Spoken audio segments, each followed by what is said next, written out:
Hey, what's going on, everyone? How we doing? Matt Antonelli here with Antonelli Softball. Today we're looking at DJ Sanders, and she's got some pop. Hit the ball a long way, create a lot of bat speed. And what I want to look at is her stride and the position that she gets her body into when she's about to launch the bat. Okay? Because she gets into a really, really good position.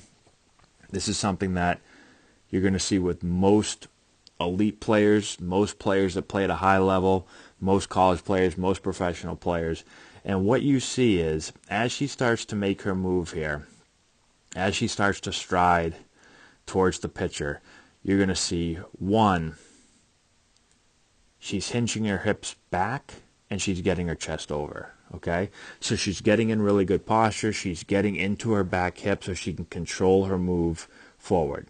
All right? So she's not jumping or leaping to her front side and getting heavy on her front side, but she's in control of her stride, okay? But she's also able to stay slightly behind center. She's able to, again, control her body because she gets here, all right?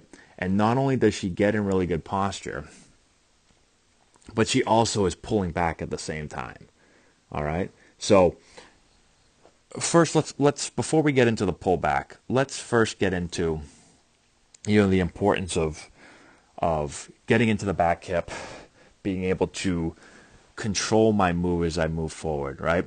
So what I tell my hitters is, if you've got baseball pants on, and let's say you've got your back pocket here. So on your back hip, so for a righty, your right back hip, your back pocket, you want to think about, if there's a wall behind you, right? Or if there's a fence or a wall or a net, and you are standing, 3, 4, 5 inches off of that wall or off of that net, you want to think about putting that back hip pocket on that net as you're striding forward. Okay? So you can see the move she makes as she strides. Her hips are getting pushed out, right? So her butt's going this way, her chest is getting over. Okay? So as my hips get hinged out there, I feel like I'm in my back hip. Now I'm able to control my weight, control my move. My chest getting over, if you think about her spine. So what you're going to see with most hitters, again, if you just think about her spine, if you're looking at it from the pitcher's angle, most elite hitters are going to be over the plate. Their spine's going to be over the plate, somewhere around 30 degrees, 35 degrees, 40 degrees. Most youth hitters that I work with, or that I first see and start working with, they're very vertical, right? They're like at 0 degrees, 5 degrees, maybe 10 degrees, right? But when you get in that position, it's really hard. From that position, you can't hinge your hips back, right? You're not going to be able to get in your back hip. You're not going to be able to control your weight. And the other thing is, when you think about posture, right? We talk about staying over the plate as you swing. Typically, your path is going to be perpendicular to your spine angle. So the more your spine angle is vertical, the tougher it is to be able to create a path that's slightly up through the ball.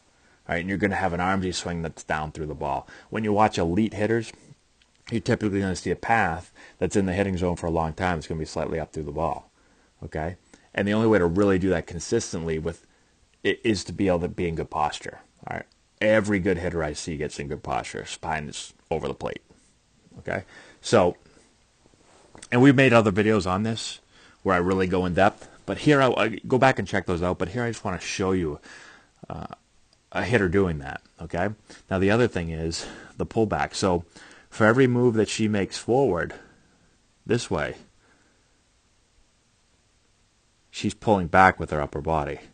So she has her elbow behind her hands, and she's pulling back that way. The action, what you want to think about is you want to think about using your back to pull back. Okay? So the action is kind of like a rowing action. It's a smaller movement. It's subtler than that. It's not a big row, but it's using your back to just pull back just enough.